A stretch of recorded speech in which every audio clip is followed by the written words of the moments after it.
Hello everyone. तो इस video में हम बात करने वाले हैं बिहार ग्राम स्वराज योजना सोसाइटी की तरफ से निकाली गई एक वैकेंसी के बारे में। और इस वैकेंसी का जो लास्ट डेट है वो मैं सबसे पहले आप सभी को बता देती हूँ।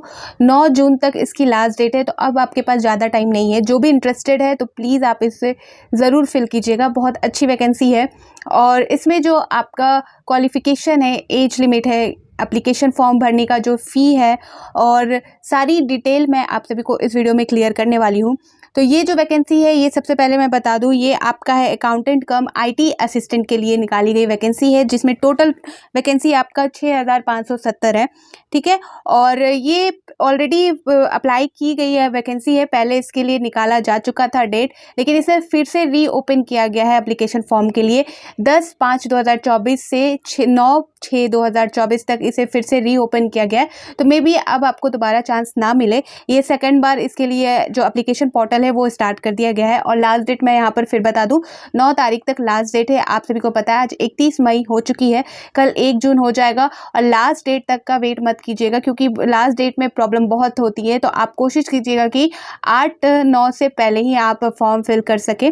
ठीक है, तो इस एप्लीकेशन फॉर्म को किस तरह से भरना है, ये सारी चीज़ें आप सभी को मैं बता दूंगी। और इस वैकेंसी से रिलेटेड सारी इंपॉर्टेंट चीज़ें मैं आज इस वीडियो में क्लियर करने वाली हूँ। तो प्लीज़ आप इस वीडियो को पूरा देखें। और जो भी डाउट हो, अगर मैं इस वीडियो को क्लियर करने के बाद, इस वैकेंसी को क्लियर करने के बाद भी अगर आप सभी के मन में कोई डाउट होगा तो आप कमेंट सेक्शन में पूछ सकते हो। ठीक है, तो ये आप देख सकते हो, ये आपका निकाली गई है बिहार ग्राम स्वराज योजना सोसाइटी के तरफ से accountant come IT assistant professor पद, असिस्टेंट के पद के लिए। ठीक है, तो यहाँ पर देख सकते हैं डिटेल एडवर्टाइजमेंट, ये आप देख सकते हो। ये और जो आपका यहाँ डेट जो पब्लिश हुआ था, पहले ये स्टार्ट हो चुका था ऑलरेडी, मैंने जैसे कि बताया, इसे फिर से रीओपन किया गया है। तो यहाँ पर जो फीस है, यहाँ पर सबसे पहले तो जो आपका यहाँ पर सैलरी जो है, एक तरह से बोल सकते हैं पर मंथ सैलरी यहाँ पर देख सकते हैं 20,000 रुपये है। ये सारी चीज़ें यहाँ पर बता दी गई है। यहाँ पर देख सकते हैं each accountant come IT assistant in the, आपका जो है टोटल पर मंथ 20,000 रुपये। आगे बात कर लेते हैं पोस्ट जो कैटेगरीज वाइज है। यहाँ पर आप देख सकते हो नेम ऑफ पोस्ट, फिर क्वालिफिकेशन, साथ में आपको क्या क्वालिफिकेशन है, यानी कि योग्यता, एलिजिबिलिटी आपकी क्या होनी चाहिए इस एप्लीकेशन फॉर्म को फिल करने के लिए, वो सारी चीज़ें यहाँ पर डिटेल में आप देख सकते हो। और ये जो मैं अपडेट दे रही हूँ, ये आपका ऑफिशियल वेबसाइट पर दी गई नोटिस के थ्रू ही दे रही हूँ। जो आप जो बिहार ग्राम स्वराज योजना सोसाइटी है, उनके ऑफिशियल वेबसाइट पर आप जाओगे, पीडीएफ फॉर्म में ये नोटिस आपको देखने को मिल जाएगी। ठीक है, तो नेम ऑफ पोस्ट जैसा कि मैंने बताया आप सभी को, अकाउंटेंट कम आईटी असिस्टेंट। और क्वालिफिकेशन की यहाँ बात कर ले तो बीकॉम होना चाहिए आप में। आपने अगर बीकॉम कर रखा है, एमकॉम कर रखा है, CA inter preference will be given to the candidate having a CA inter educational qualification certificate. ठीक है, तो अगर आप सीए इंटर लेवल में है, अभी सीए अभी आपने कंप्लीट नहीं भी किया है, तब भी आप यहाँ पर अप्लाई कर सकते हो। आपने बीकॉम कर लिया, यानी कि ग्रेजुएशन डिग्री ले ली है कॉमर्स से, बीकॉम से, तो यहाँ पर बैचलर ऑफ कॉमर्स, आप सभी को पता है बीकॉम का फुल फॉर्म, तो उनको यहाँ पर उनको भी मौका मिल रहा है। साथ ही एमकॉम मास्टर ऑफ कॉमर्स जिन्होंने कंप्लीट कर रखा है, तो उनके लिए भी है। और सीए इंटर लेवल यानी कि उनके लिए भी ये पोस्ट है, आप अप्लाई कर सकते हो। अदर के लिए नहीं है यहाँ पर अदर वालों के लिए नहीं है, क्योंकि ये अकाउंटेंट कम आईटी असिस्टेंट के लिए मांगा गया है। तो इसके लिए जो क्वालिफिकेशन दी गई है, ये आप यहाँ पर देख सकते हो। ठीक है, अब यहाँ पर बात कर लेते हैं जो कैटेगरीज वाइज है, यानी कि अनरिजर्व वालों के लिए यहाँ पर मेल फीमेल दोनों दिया गया है, मेल फीमेल। तो आप देख लेना, अगर आप मेल आप भर रहे हो तो आपको कितने पोस्ट के अंदर आप अप्लाई कर सकते हो, आपके लिए कितने पद होंगे। और जो फीमेल है उसमें आप ये देख सकते हो। तो जो अनरिजर्व है उसमें टोटल है, यहाँ पर आप देख सकते हो 1643, और जिसमें से 1680 आपका मेल वालों का है और फीमेल का है यहाँ पर 575। ठीक, उसी तरह से ईडब्ल्यूएस है, एसटी है, एसटी है, ईबीसी है और बीसी है। और टोटल जो है आपका 6570 है, जिसमें से 4270 आपका मेल कैटेगरीज का है और 2300 आपका फीमेल कैटेगरीज का है। तो इस तरह से यहाँ पर डिस्ट्रीब्यूट किया गया है पदों को। आगे यहाँ पर देख लेते हैं हम। यहाँ पर पूरे नोटिस को मैं यहाँ पर नहीं बताऊंगी, जो इंपॉर्टेंट चीज़ें हैं वो मैं आप सभी को क्लियर कर सकती हूँ, ताकि आप जो एप्लीकेशन फॉर्म भरो तो आपके मन में कोई भी डाउट ना रह जाए। और पूरी चीज़ों को जानना है तो आप सभी को ये नोटिस ऑफिशियल वेबसाइट में मिल जाएगी, वहाँ से आप देख सकते हो। एक तरह से मैं यहाँ पर ये भी बोल दूँ कि आप अपने साइड से भी खुद भी कोशिश करें कि जो अपडेट आती है, जो भी नोटिस जारी होता है, उसे अपने से भी एक बार रीड कर लिया करें।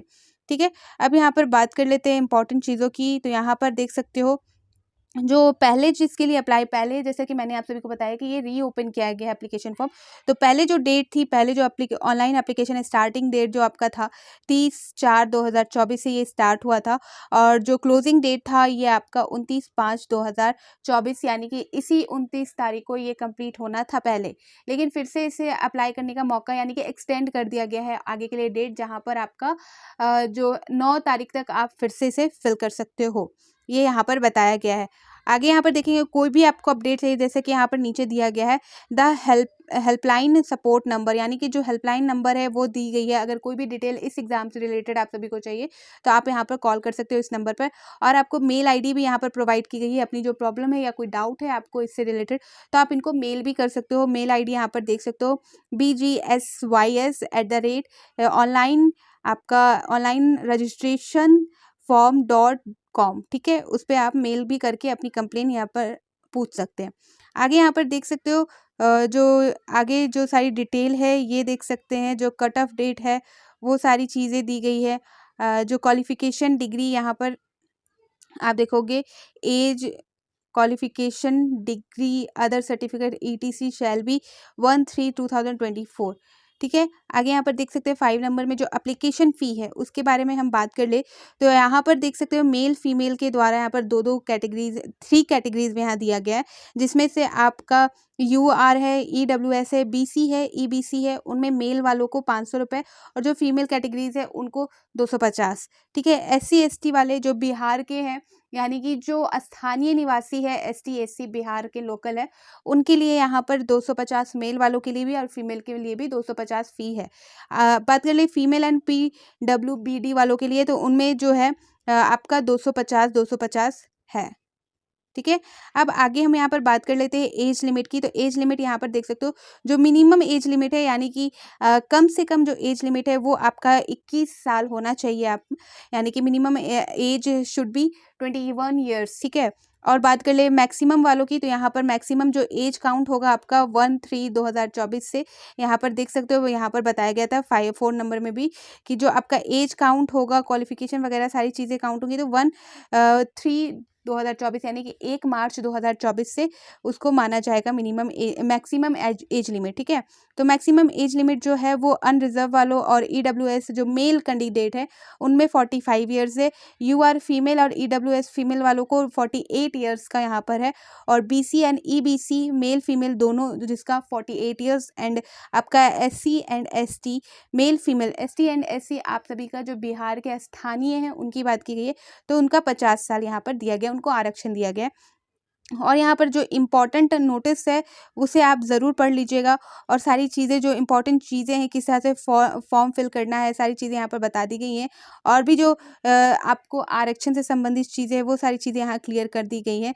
तो यहाँ पर जो वेटेज की बात कर ले, यहाँ पर मैं आप सभी को एक कुछ चीज़ें जो इम्पोर्टेंट नोटिस है वो बता दूं, कि जो राज्य सरकार का प्रचलन नियमों के अनुसार लागू होगा, यानी कि जो श्रेणी के अंतर्गत क्षैतिज आरक्षण है वो राज्य सरकार के द्वारा लागू होगा। जो नियम है, आरक्षण के नियम, उनके अनुसार से ये लागू होगा। फिर यहाँ पर फर्स्ट नंबर आप देख सकते हो, यहाँ पर बोला जा रहा है the institute university for which the BCom MCom CA inter has been completed must be recognized by the Central Education Board, State Government Board, UT Bihar state government board ETC। तो जो आपका सर्टिफिकेट होगा जिसमें आपका क्वालिफिकेशन जो BCom MCom CA inter जो मांगा है वो सारी चीज़ें आपका जो है सेंट्रल एजुकेशन बोर्ड द्वारा मान्यता हो, स्टेट गवर्नमेंट बोर्ड द्वारा मान्यता प्राप्त हो, UT द्वारा, आपका बिहार स्टेट गवर्नमेंट बोर्ड द्वारा मान्यता प्राप्त होनी चाहिए।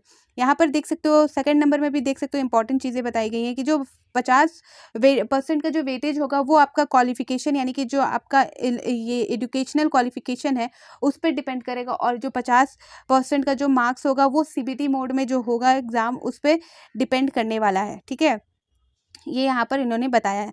और आगे नेक्स्ट यहाँ पर देखेंगे कि यहाँ पर बताया जा रहा है कि जो successfully candidate shall serve the accountant cum IT assistant at Bihar Gram Swaraj Yojana society BGSYS for a maximum period of the 36 months on the outsourced base for the date of appointment renewal of contract would be based on the performance and requirement of the society department। तो यहाँ पर बताया जा रहा है कि जो आपका जो नियुक्ति का की जो तारीख है, तारीख से आउटसोर्सिंग यानी कि के आधार पर, आउटसोर्सिंग के आधार पर अधिकतम 36 महीने की अवधि के लिए आपको बिहार ग्राम स्वराज्य योजना सोसाइटी यानी कि में लेखाकार IT सहायक के रूप में काम करेंगे। तो यहाँ पर जो है आउटसोर्सिंग के थ्रू के आधार पर आपको जो 36 महीने हैं उसमें आपको काम करना है, यानी कि बिहार में ही आपको काम करना है अकाउंटेंट कम IT असिस्टेंट में। ठीक है, तो कम से कम आपका 3 साल आपको, ठीक है, ठीक है, तो 3 साल आपका यहाँ पर इसमें काम करना होगा बिहार में ही। ठीक है, ये बताया गया है। आगे सारी चीज़ें इंपॉर्टेंट चीज़ें हैं, आप सभी एक बार देख लेना। आगे यहाँ पर देख सकते हो, Bihar Gram Swarajya Yojana reserve the right to change the duration of the contract of, हाँ तो ये विदाउट, हाँ तो यहाँ पर बताया गया है कि वो बिहार योजना मतलब जो है वो चेंज भी कर सकती है इस कॉन्ट्रैक्ट को, कॉन्ट्रैक्ट बेस पे accountant cum IT assistant without any reason, आपको बिना किसी रीज़न के ये उसमें चेंजेस ला सकती है। The successful candidate can be posted anywhere the Bihar based or the vacancy and the requirement at the post. The candidates cannot claim for posting at the particular district in the regard. तो यहाँ पर जहाँ पर उनको posting दी जाएगी, अगर वो इस एग्ज़ाम को निकाल लेते हैं, मैं बात कर रही हूँ असिस्टेंट कम IT असिस्टेंट जिसके लिए ये पद जारी किया गया है, जिसके लिए ये वैकेंसी आई है, अगर ये क्लियर कर लेते हैं तो ये इनको जो डिस्ट्रिक्ट दी जाएगी, जहाँ पर इनको पोस्टिंग दी जाएगी वहीं पर करना होगा। इसके लिए ये कुछ अपने से कुछ भी क्लेम नहीं कर सकते, ये बताया गया है। नेक्स्ट लास्ट देखेंगे यहाँ पर, the number of the vacancy mentioned above the related the may change bye 20% increase और डिक्रीज एज पर रिक्वायरमेंट। तो यहाँ पर जो नंबर ऑफ पोस्टिंग है, यानी कि जो 6570 पोस्ट है टोटल आपका, उसमें से चेंज भी हो सकता है, 20% इंक्रीज भी हो सकता है और डिक्रीज भी हो सकता है। तो इस पर आप ये चीज़ें यहाँ पर क्लियर की गई है। ठीक है, यहाँ पर आप इस नंबर पे देखेंगे तो चेंजेस हो सकते हैं, इंक्रीज एंड डिक्रीज हो सकती है। ये सारी चीज़ें थी, और ये जो इंपॉर्टेंट नोटिस है लास्ट में वो आप ज़रूर देख लेना, सारी चीज़ें देख लेना। यहाँ पर बात की गई है, right the change of the number the posting of the vacancy the cancel any the, तो ये सारी इंपॉर्टेंट चीज़ें यहाँ पर दी गई है, आप इस नोटिस को ज़रूर एक बार देख लें। और जो इंपॉर्टेंट चीज़ें थी, जो चीज़ें मुझे क्लियर करनी थी, वो मैंने आप सभी को क्लियर कर दी है। अगर फिर भी आप सभी को कोई डाउट है तो आप कमेंट सेक्शन में पूछ सकते हो, मैं उनके आंसर ज़रूर दूंगी। तो फिर मिलती हूँ नए अपडेट के साथ, तो